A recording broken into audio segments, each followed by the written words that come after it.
Hello, hello, hello, world. All right, hopefully you guys can hear me okay. I am live now. Let me make sure I'm on live on Instagram. We have to make sure I go live there. Okay, we are live on Instagram, live on Rumble, live on X, and YouTube.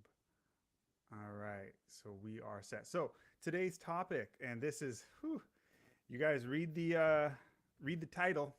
Read the title. Candace Owens converts to Catholicism. So this is not going to be one that's going to make everyone happy because I'll be upfront with you guys. I am a Protestant, so you know what angle I'm coming from. Let me be clear at the beginning, and I'll say this probably multiple times as we go along, so you know it's clear for people who come in late. I don't hate anybody. I don't hate any group. Um, any individuals. This is definitely not directed as hatred towards Candace because of her religious views. I am talking about ideas. I am talking about an organization. I'm not talking about individual members. So I hold to the traditional view of Protestants that Protestants have, which is, you know, hey, they protested something. And you know what they protested? They protested the Vatican. They protested against the papacy and the organization, the hierarchy in the Church of Rome. Again, not individuals. And let me be clear about something else here. I don't think that people are lost just because they are one denomination or another within Christianity, and that includes Catholicism. I think that there will be a lot of Catholics in heaven. Probably the majority of people, probably the majority of Christians will be Catholic simply for the fact that they are there's like 1 billion Catholics on the planet. Like it makes sense. Let me mess with this visual here. Nah, that's fine. I don't need that. So again, I'm not attacking individuals. I'm not saying anybody is evil because of their faith. I'm going to talk about an organization. I'm going to talk about people. Now, to give some context, because I'm going to say some things that might be shocking to some people. I'm going to go into the prophecies, and I'm going to say some things that might be shocking to some people. But let me give you some context. Isaiah in the Old Testament called Jerusalem, God's people, Israel, he called them Sodom and Gomorrah. There was no worse insult that you could give to the nation of Israel than to call them Sodom and Gomorrah. That's what he called them. By the inspiration of God, he called them that. And the reason why was to make it very clear. You know, the Bible, God told him in Isaiah, it says, show my people their sins. So that's what we're supposed to do, friends. We're supposed to say these things, say them bluntly. John the Baptist he told the Pharisees who came to him, he called them a bunch of a brood of vipers. So don't get mad at me. I'm not saying that individuals are bad people. That's not what I'm saying. That's not my point. But I am. I got to speak up. I got to speak up. So I'm just making sure everything is clear over here, that everything's working. I'm checking and I see it is. All right, and I'm sharing the live. Okay, we're on X. Comment, by the way, if you have questions, if you have trouble hearing me, if you anything like that. All right, I'm making sure that I'm clear on Instagram as well. I'm going to mute this. I'll get started here. 1 second. I just want to make sure that everything is clear. Okay, this is. Am I showing on the Instagram? I don't know if it can see me here. It shows it here. Okay. We're going to dig into the prophecies, friends. Just give me 1 second to make sure everything's up and running. And YouTube. Okay, we are. Are we live on YouTube? Yep, here we go. Here we go. We're live on YouTube. Okay. All right. I just wanted to make sure there. Okay. Please feel free to ask questions, disagree with me in the comments. Now, if you are joining me late, and I see I got a few people with me now, we are covering the fact that Candace Owens has converted to Catholicism.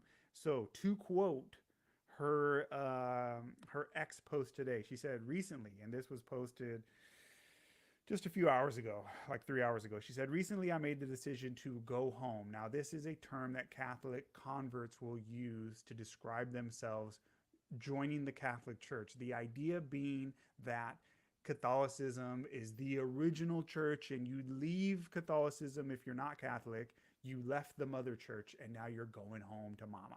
That's the idea. So if you don't understand what she means when she says go home, she means convert to Catholicism. This is something that's been brewing for a while now. Her husband's Catholic, which, by the way, if you didn't know this, her husband's worth $180 million. Just an interesting side bit of information. He's filthy rich. Take that for whatever you want. I'm not saying that's necessarily the worst thing, but it's an interesting fact. So she converted. He was already Catholic. Many of you might have seen the debate that he had with Ali Beth Suckley on Protestantism versus Catholicism, which, by the way, if you watch it, I meant to do a, forgive me, something in my eye. I meant to do a response to that at the time, but that was one of the worst. Ali was very nice, but it was the worst, one of the worst defenses I've ever seen of Catholicism. It was really bad. Just straw man arguments that were just ridiculous. But anyway, so she made the decision. She posts a picture of herself with the Catholic priest, and she goes on and gives more details. All right, so I want to go into what the Bible says about the Church of Rome. Sorry, something in my eye. So let me say this, because we're going to get into prophecy here. And maybe I should just put this on the screen. I told you this is going to be controversial. Who is the Antichrist? Let's do this one. Who is the Antichrist? All right. So let me say this. When it comes to prophecy, prophecy is given because people have a hard time being not deceived. God gives prophecy to make it clear these are the good guys, these are the bad guys. And throughout the Old Testament and the New Testament, prophets have been called to come along and say, look, here's this debate among the believers, and some say this, some say that. Here's the prophet to make it clear. Okay? So there were, for example, in the times of like Jeremiah and stuff, there was people who were saying, oh no, you're all good, or Isaiah. Israel's doing great. Israel's doing fine. And people who are saying that Israel's fallen into sin, they're lying. And so Isaiah had to come along and be like, nah, you guys are doing really bad, to make it clear, right? So that's the point of the prophets. Generally, prophecy is to help make these things clear. And again, it's because the devil's crafty. He's good at tricking us. And so you have to have someone come along inspired by God to clarify. And that's the point of prophecy. So prophecy comes along because of organizations like the Roman Catholic Church, which are, I'm sorry, friends, not biblical and false. Again, not attacking Catholics and individuals, but I'm attacking the organization, the hierarchy, the papacy, which is the office of the Pope. Prophecy comes along and identifies the bad guys. So the word Antichrist, it's a dramatic word. And there's a lot of debate about this because people are pretty clear that we're going into the last days right now. The word simply means a replacement for Christ. And what I'm going to do is I'm going to show you from the prophecies. We're going to focus largely on Revelation chapter 17 today. I'm going to show you from the prophecies as there is only one organization that fits all of the description characteristics of the great harlot of Revelation chapter 17, and that is the Vatican, the Roman Catholic hierarchy, not the individuals. Again, I don't hate Catholic people. I'm talking about the organization. We are going to show that this is nobody else fits this. Nobody else fits the description. So let's jump right into it. There's a lot of different talk about the word Antichrist and a lot of different theories and books about this. but we want to go to God's word. Let me get myself off of the screen a little bit here. We want to go to God's word. So we're going to start by defining the term blasphemy, because this is mentioned a lot in Revelation chapter 17, Revelation chapter 13, which describe the same power, by the way. The word blasphemy. The biblical definition, John chapter 10, verse 33, is a man claiming to be God. Now, if you look at that verse and you read it, which I'm not going to take the time to go back and read that whole verse right now. Read it later, record this, or watch this video. I'll post this later. Follow along with your Bibles, read it later. But it's the Pharisees telling Jesus, look, you're committing blasphemy because you're a man claiming to be God. The problem is Jesus is God. So it doesn't apply to him, but it applies to any other man who claims to be God. Blasphemy is also when a man claims to have the power to commit sins. Mark chapter 2, verse 7. Who is this man speaking blasphemies? Who can forgive sins but God alone? They were wrong because Jesus is God. That's the only difference. Priests are not God. They are not God, friends. All right. So that's the definition of blasphemy. Now, let's look at Revelation chapter 17, starting in verse 3. And we're going to see a few key terms. Revelation chapter 17, verse 3. And I saw a woman sitting on a scarlet-covered beast full of names of blasphemy, having 7 heads and 10 horns. We don't have time to get into all of that, but we will dig into some of it. Let's see here. Yeah, let's keep going. I saw the woman drunken with the blood of the saints and with the blood of the martyrs of Jesus. And when I saw her, I wondered with great amazement. Now, these terms, obviously, this is a beast with 7 heads and 10 horns. This is not literal. This is symbolic. There's symbolism all throughout the book of Revelation. It is 404 verses. Of that, 270 plus are quotes from the Old Testament. And it's usually, and a lot of times it's referring to places that tell you what the symbols mean. So you need to translate the symbols. For example, when it says that there was a lamb standing on Mount Zion as if it had been slain, it was not a literal lamb. It's referring to Jesus. In the same way, this beast with 7 heads and 10 horns, it's not literal, friends. It tells you in this very chapter what these symbols mean. But we're going to look at what some of these symbols mean. Anyway, so this woman sits on a beast with 7 heads and 10 horns. It says, I saw the woman drunk with the blood of the saints and with the blood of the martyrs of Jesus. And when I saw her, I marveled with great amazement. Forgive me, my cat is trying to get in on this situation and get some love. Hold on. No, kitty. Later. Maybe I'll bring her on the screen later. Okay. All right. So what is a woman? Again, symbols. Beast with 7 heads, 10 horns. What is a woman? A woman in Bible prophecy is a symbol for the church, God's people. This is throughout the Old Testament. There's a few verses on your screen right there. This is just a handful. I give you 1, 2, 3, 4, 5. There's dozens probably of these verses. At least a dozen, over and over again in the Old Testament. God's people is referred to in the feminine as a she, the daughter of Zion. And Isaiah, it says, your maker is your husband. Hosea 2, verse 2. The whole book of Hosea is about this symbolism of Hosea marrying a harlot, and the harlot being, by the way, don't get mad if I'm calling the Church of Rome a harlot, because that's what Hosea called Israel back in the days. We're just repeating the history of it, of national Israel, the church is.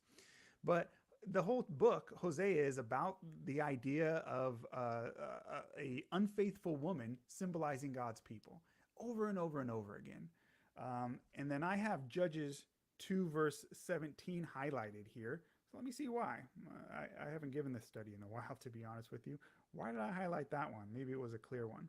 Judges chapter 2, verse 17, I'll read it.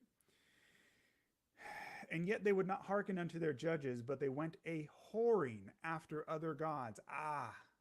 So a woman is a symbol for church or God's people, but a harlot woman would be one who is unfaithful. They went whoring after other gods. See, look at the illustration there.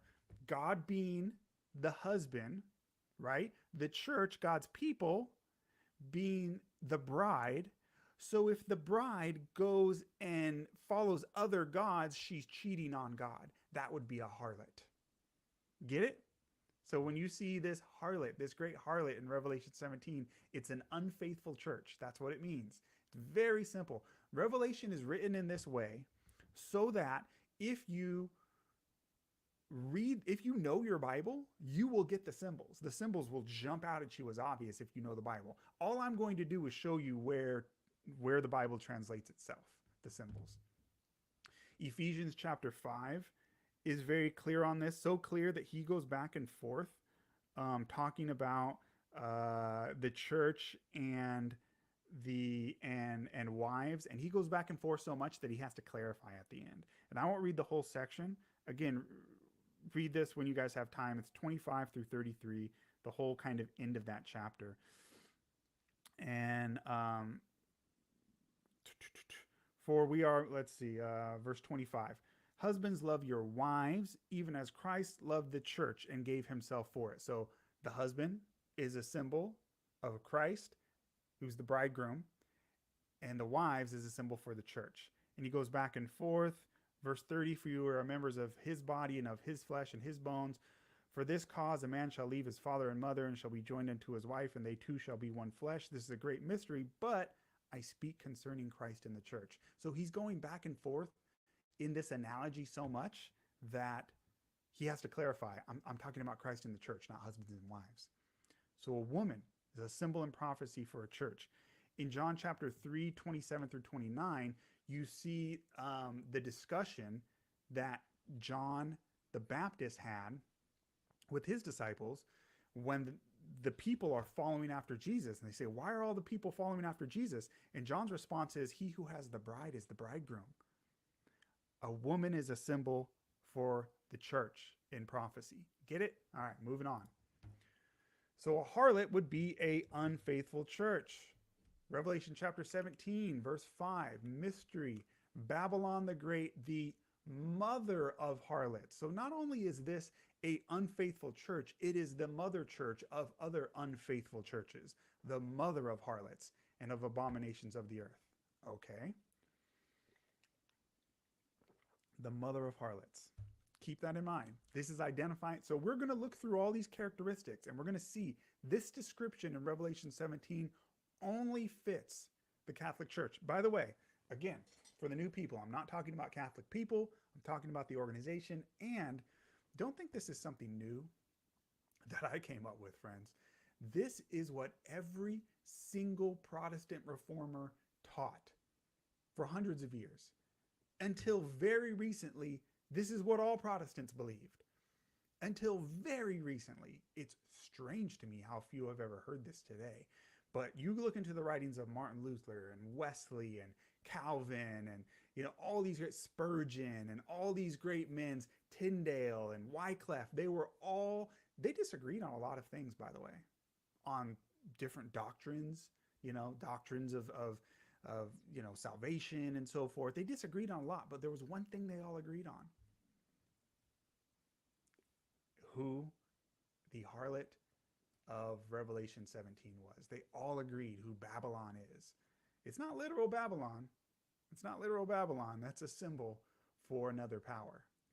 Which, by the way, you look at this and it says, mystery, Babylon the Great, the mother of harlots. Did you know that Isaiah predicted that Babylon would be destroyed back in his day? Shortly after his day, it was destroyed. And it would never be rebuilt. Never. Isaiah is clear that it would never be rebuilt. Therefore, when you see in Revelation that it refers to Babylon, you have two choices. Either Isaiah is lying and the scriptures are contradicting themselves and this is literal Babylon, which can't be true because the scriptures don't lie. Isaiah didn't lie. So that option doesn't work. Or your other option is Babylon is a symbol. It's a symbol for a world power. The world powers, one world power gives rise to the next world power. And they all kind of feed off of each other and they inherit characteristics from the previous world powers. You can point to the same thing with America today in some degree, but we won't get into that right now. All right, moving on. Revelation chapter 17. We are identifying who this woman is. So, what are these symbols? We looked before, it said that it's a woman sitting on a beast full of names of blasphemy, having 7 heads and 10 horns. What does that mean? Here it tells you right here, just a few verses later, here's what the 7 heads are. Here's the mind which has wisdom. The 7 heads are 7 mountains on which the women sit. There it is, friends. It's not literal, it's symbolic. This is a beast with 7 heads, and the 7 heads are what?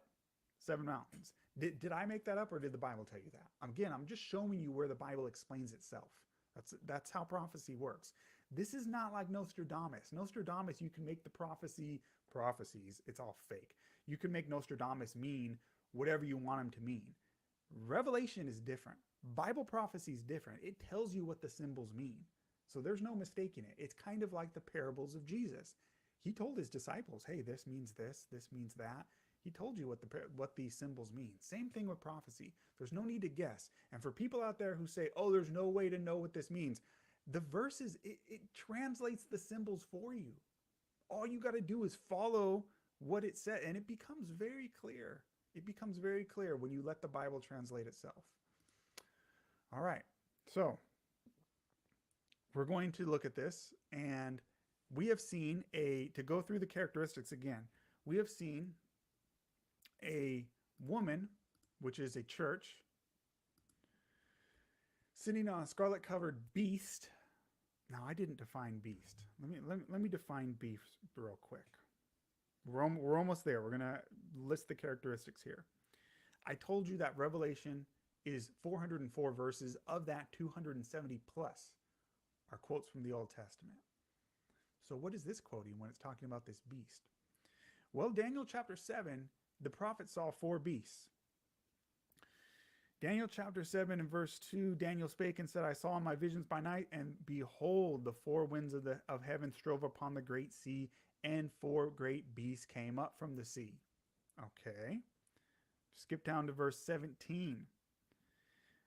These great beasts, which are 4 kings, which shall arise out of the earth. Wait.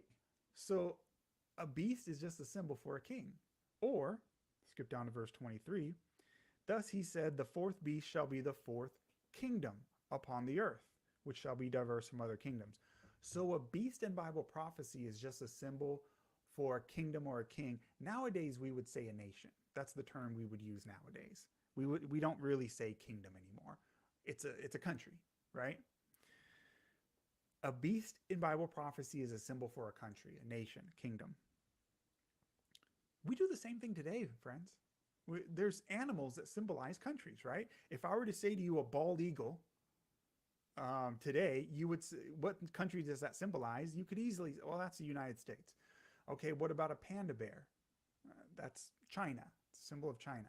What about a rooster? Not many people get that one. Think about that. Somebody tell me in the comments. No, nobody's quick enough. Okay. France is symbolized by a rooster. That's the idea. It's very simple. We got that from the Bible. The idea of an animal symbolizing a country. So here you have a woman sitting upon a beast. This is a church. It is a harlot woman. So it's an unfaithful church that sits on a country. Now, when a rider is on a horse, who is in control? The rider or the horse? Generally speaking, preferably the rider, right? That's the one who does the steering. Who provides the power?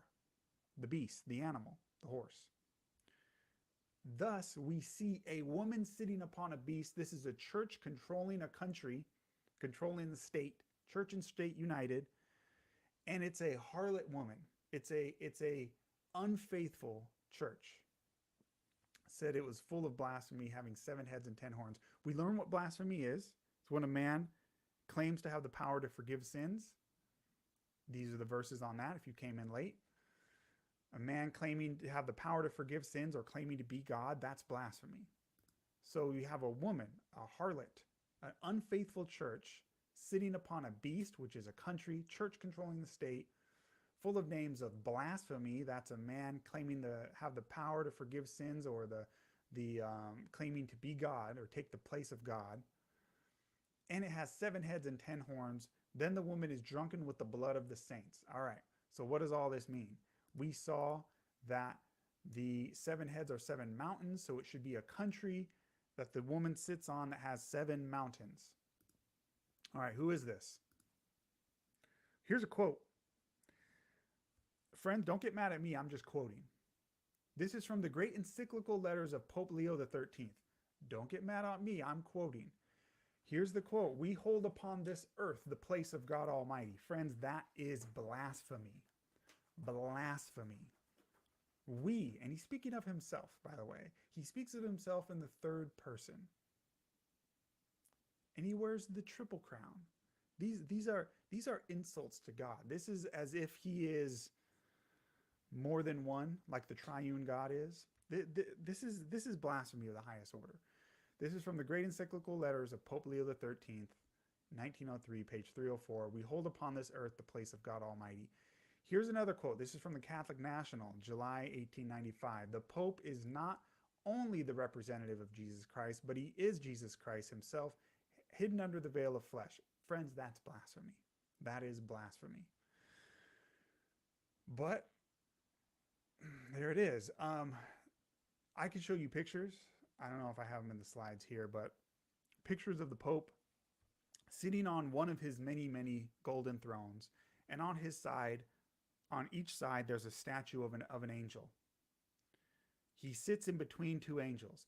That is the exact same seating arrangement as the Ark of the Covenant that God sat on his throne. He is taking the place of God in the house of God, in the temple of God. Does that sound like anything familiar to you, by the way? Let's look at a verse. A man who comes into the house of God and takes the place of God.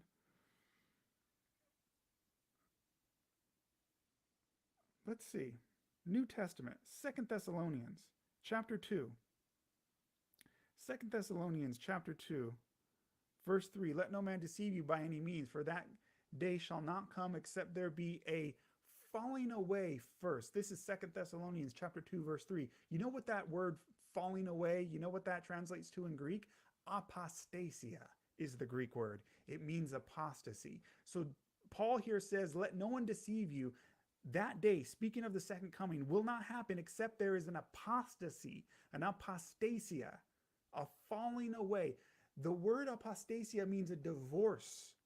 You cannot fall away unless you were once exalted.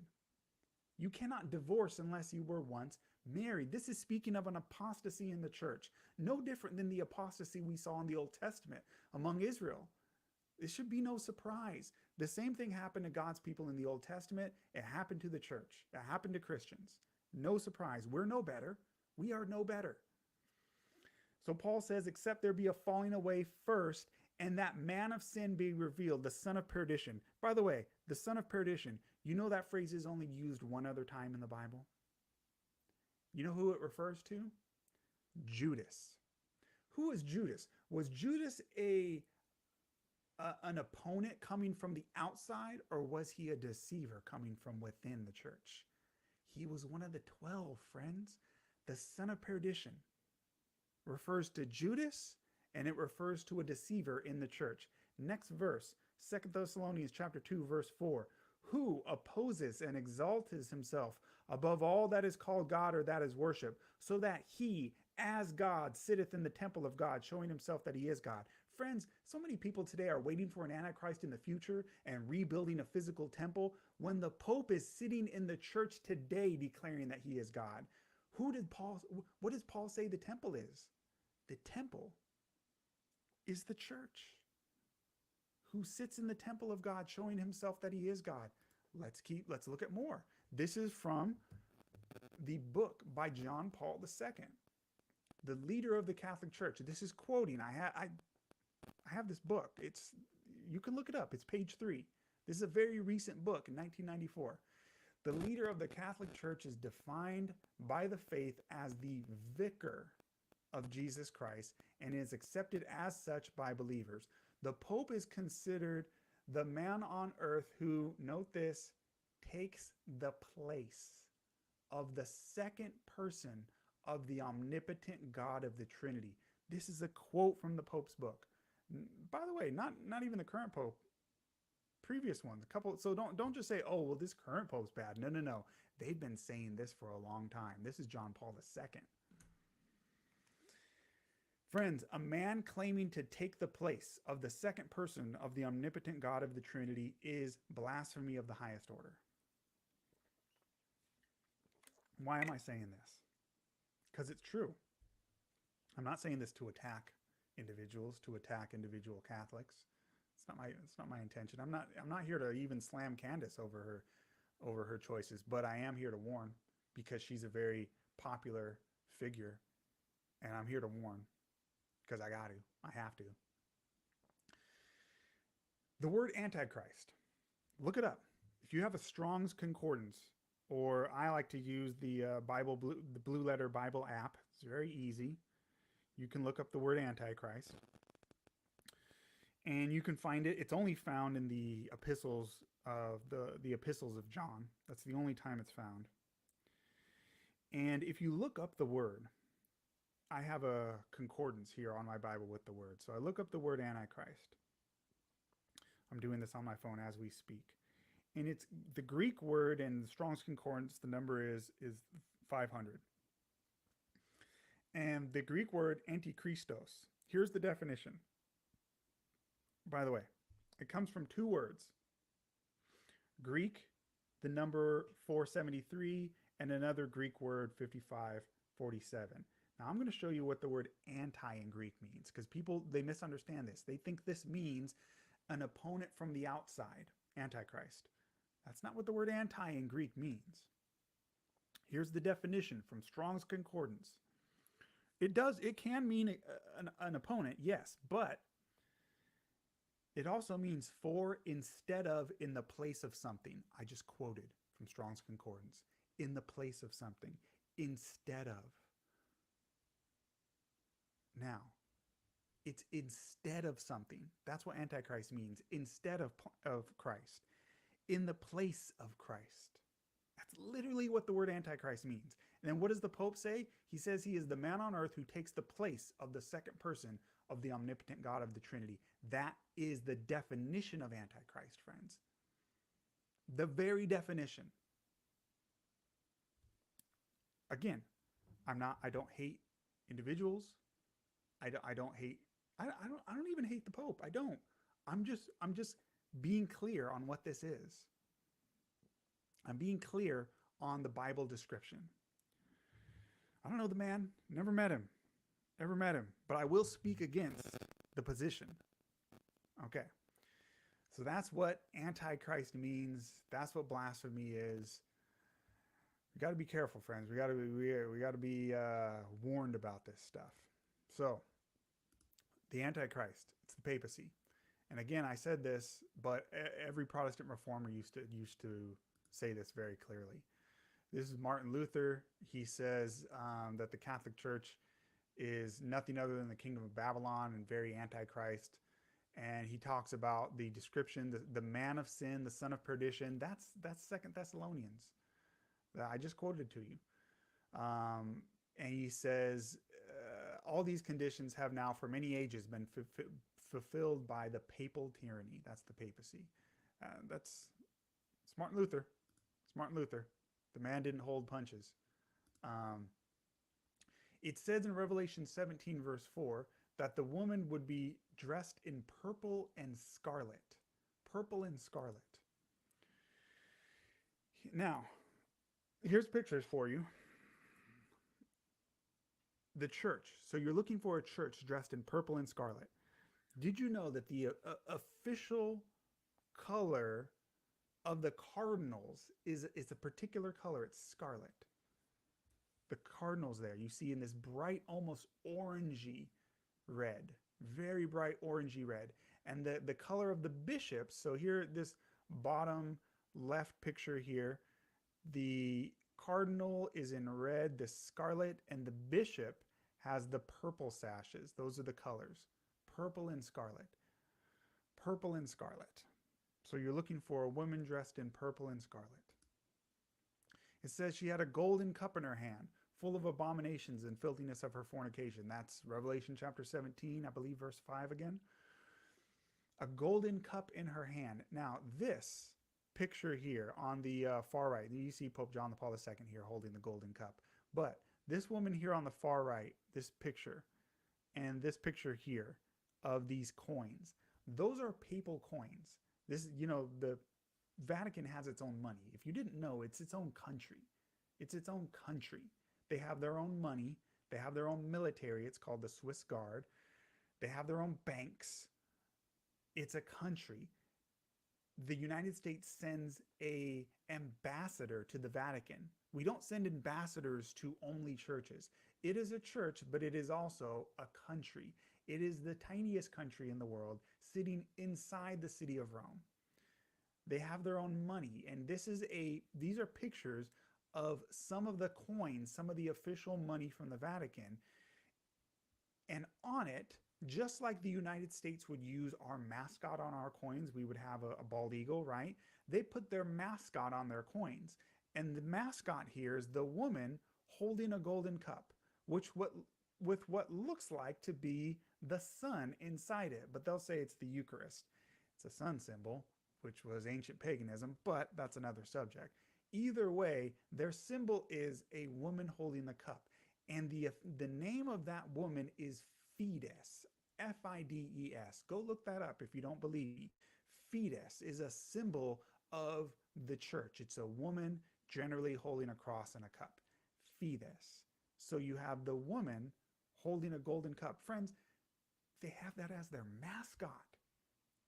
Revelation says, you look for a woman holding a golden cup dressed in purple and scarlet. Here you go, purple and scarlet, and they have a woman holding a cup as their mascot. And it says it's Antichrist, and Antichrist means somebody who takes the place of Christ. Oh, what's the Pope say again? That he takes the place of Christ? I don't know what to tell you, friends. Don't get mad at me. I'm just showing you what it says. All right, here's another one. Another papal coin. This is from Pope Gregory the 13th. And here again is Fides, the woman, holding the cross, but this time she has a sword in her hand. You know why? Because she is killing these people. And the inscription in Latin is, this was St. Bartholomew's massacre. She is slaughtering the prince. Huguenots. It says Huguenot slaughter. Friends, not only did the Catholic Church slaughter Protestants, a lot of them, during the hundreds and hundreds and hundreds of years that the Catholic Church was in control over Europe. Not only did they do that, they minted coins to celebrate it. They minted coins to celebrate the slaughter of other Christians. What again did we see? The description in Revelation chapter 17. I saw the woman drunken with the blood of the saints and with the blood of the martyrs of Jesus. This is Revelation chapter 17, verse 6. And I saw the woman drunken with the blood of the saints and with the blood of the martyrs of Jesus. It's just history, friends. Don't get mad at me. During the Dark Ages, this is a quote, during the Dark Ages, it's estimated that the papacy tortured and killed 50 million Christians. Now, you can debate that if you want. There is a lot of historical arguments for this, and you can look it up on the internet. It was a lot. There's various estimates, but it was a lot. This is from Steve Gregg, The Narrow Way. All right, let's talk about some more characteristics. It said in Revelation chapter 17, verse 5, it says, upon her forehead was a name written, Mystery Babylon the Great, the mother of harlots. Excuse me, the mother of harlots. Okay, so if a woman is a symbol for a church and a harlot is a symbol for an unfaithful church, then the mother of harlots would be a mother church that is unfaithful and considered to be the mother of other harlot churches. So, as if quoting Revelation 17, here is the Catholic Encyclopedia. The term Mother Church, however, as applied to Rome, has a special significance as indicating its headship of all the churches. They call themselves the Mother Church. Here's another one from Cardinal Joseph Ratzinger, who later became Pope Benedict. And he says, it must always be clear when the expression sister churches is used in this proper sense that the one holy Catholic and Apostolic Universal Church is not sister, but mother of all the particular churches. Okay, they call themselves the Mother Church. This is from St. John's Lateran Cathedral. This is a plaque outside of the official church that the Pope is the pastor of, St. John's Lateran Cathedral in Rome. And here's the plaque. There it is in Latin. You have the triple crown there, as because he claims to be king of heaven, earth, and the lower regions. That's what the triple crown means. Get mad at me if you want. That's what it means. And he has the keys there, which they say symbolize he holds the keys to heaven, and only the church gets to decide who's saved. Yeah, that's what they believe. That's what the Vatican symbol is. And then the words in Latin there are these. If you don't speak Latin, this is what it translates to. Sacred Lateran Church, University for the City and the World, Supreme Mother of Churches. Again, Revelation 17, verse 5. And upon her forehead was a name written, Mystery, Babylon the Great, the mother of harlots. The mother of harlots. This is the Mother Church. Okay. It says she sits on 7 hills, Revelation 17, verse 9. It said that the woman sat on a beast which has 7 heads, and then it tells you, here's the mind which has wisdom. The 7 heads are 7 mountains on which the woman sits. Revelation 17, verse 9. So you're looking for a church that sits on a country with 7 mountains. Oh, and by the way, let me give you one more verse. Get myself off the screen here. Revelation 17, verse 18. The woman which thou sawest is that great city which reigns over the kings of the earth. Which city was reigning over the kings of the earth when John wrote this in 90 AD? That would be Rome. So the woman is the great city, but a woman is also a church. So you're looking for a city which is also a church, which is sitting on a beast. So it's a city-state. It's a country, but it's also a church, but it's also a city that sits on 7 hills. This is from the Britannica Online Encyclopedia, the 7 Hills of Rome, group of hills on or about which the ancient city of Rome was built. Rome is so well known as the city of 7 hills that it's in the encyclopedia. It's the city of 7 hills. It's what it is.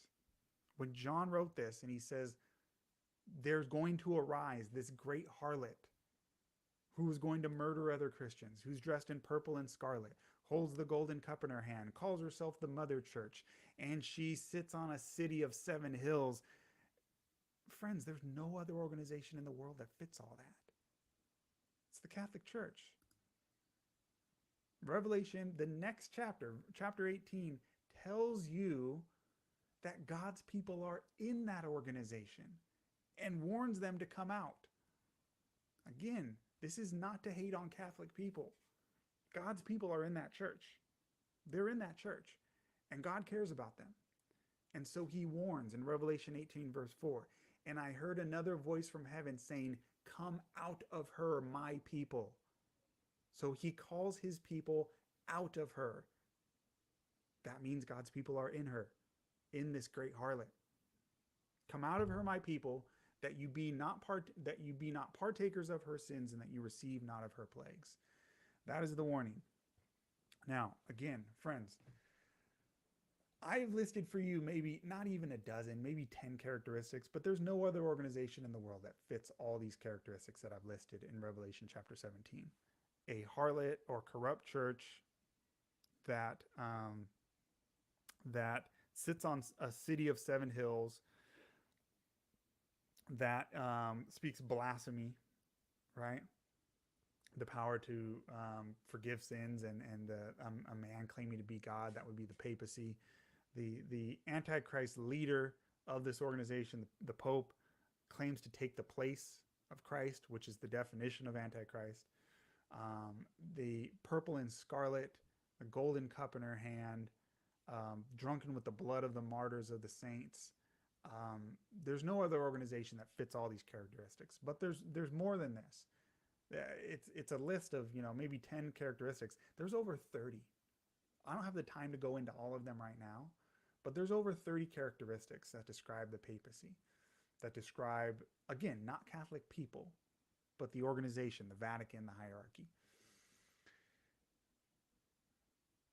I recommend studying this out further, but there's one place that makes it so clear it can't be anyone else, and that's Daniel, the book of Daniel, chapter 7 in particular. And refers to there, it's referred to there as the little horn. It's the same power, does the same thing. Attacks God's people, speaks blasphemy, comes out of Rome. It's the same organization. It's the little horn. And all of the Protestant reformers understood this was the same power. The problem with the little horn, and this is why this cannot be anyone else, is that the little horn, just like the power in Revelation chapter 12 and 13, reigns for 1,260 years. That's not a single man. So people are expecting an antichrist to come in the future who's an individual man, when it's an organization. It's the harlot. It's a woman. It's a woman riding the beast. It's a church controlling the state. It's an organization.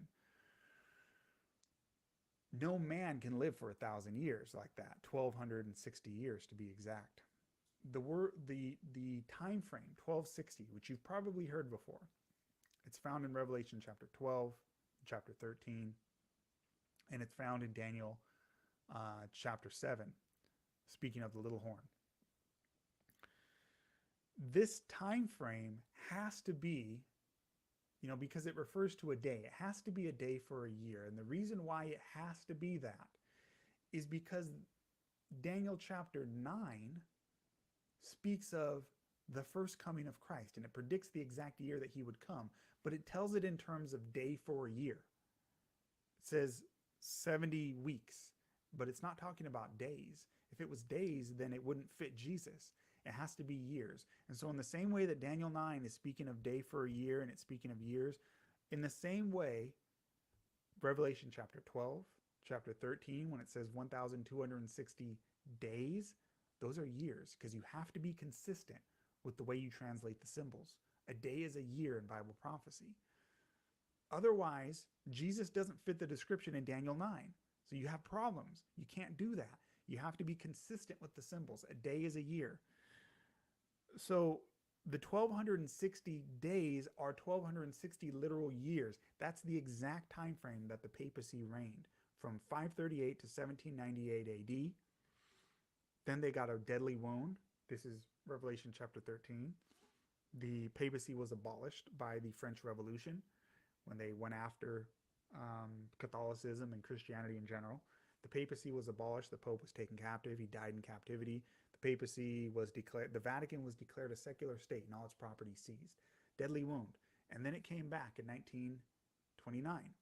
They made a deal with Mussolini. The Vatican made a deal with Mussolini, got their property back. The wound was healed. But the papacy reigned for over 1,200 years during the Dark Ages. That period of time is what people ignore so often. The Middle Ages, when the papacy, the Catholic Church, was in control of Europe. You could not have a Bible in a language that you could read. It was forbidden. Friends, that is the Great Tribulation. 1,000 years where you were kept from the Bible, where Christians were burned at the stake for simply believing, having a Bible in a language they could read.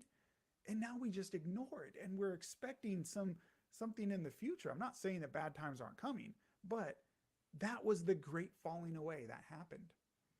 And so what has happened nowadays, and I'm going to tie this into current events, and then we're going to wrap it up. I'm almost done here. What's happening nowadays is everyone's looking at the Middle East. Everyone's looking at Israel. And it's because of dispensationalism. And dispensationalism is very new. It only came in a couple hundred years ago. And it only became popular a few decades ago. Through things like the Left Behind series, the books and the movies, before that in the Schofield Reference Bible. But you know where they got their ideas from? They got them from a Jesuit priest, Francisco Ribera.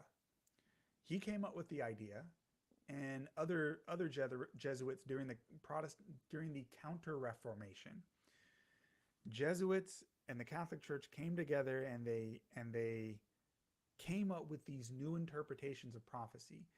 And one of them was preterism, and that was everything in Revelation, or most of it, happened in the first century. So don't worry about Revelation. Don't look at it. It all happened already. Or futurism. Everything that's going to happen in prophecy is way in the future. And by the way, the church is going to disappear at that time. They're going to be raptured away. That's dispensationalism. And then Israel, it's all about Israel. And so don't worry about prophecy because you'll be gone. You'll be raptured away. And it's all in the future. Don't worry about it. And you can't know who the Antichrist is. You'll know later, but you can't know now. That's futurism. So they came up with two theories. Look at the past or look in the future. Preterism and futurism. Look it up. Look up just do a Google search on origins of preterism, Catholic origins of preterism and futurism. Catholic origins of preterism and futurism. Do a Google search on that and you will find that it's true. That's where it came from. It came from the Counter-Reformation. So nowadays, everyone is focused so much on Israel, dispensationalism, futurism, and they think, oh, that's the great battle. No, friends. We wrestle not against flesh and blood, but against spiritual powers. The battle is spiritual. And the Antichrist is in the church today. It's a man sitting in the temple of God, showing himself, claiming that he is God, taking the very place of God. That's who it is. And so, again, I'm not attacking any individuals, Catholic people. I was raised Catholic. I have a lot of semi-Catholic. If you were raised, Catholic like me, you probably know what I mean. Cultural, right? Went to church on Christmas and Easter.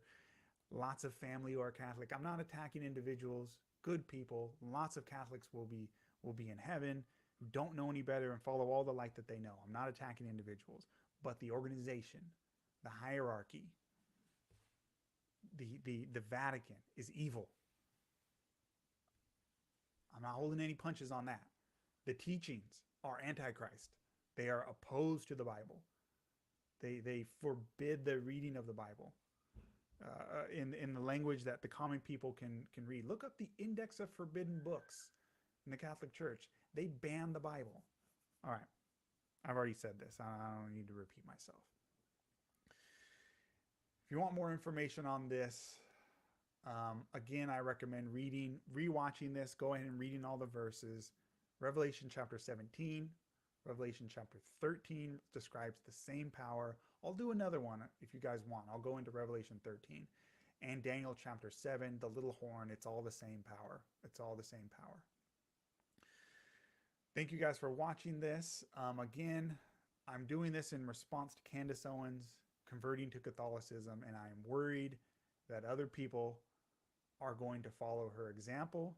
This is not an attack on her as an individual, but it very much is an attack on a false version of Christianity that mixes paganism with Christianity. I make no apologies for that. Again, if you're a Catholic person, you've never heard this, or if you're someone who's never heard this before, I don't mean to shock you, or maybe I do, if it wakes you up. But we have to be faithful to what the Word says.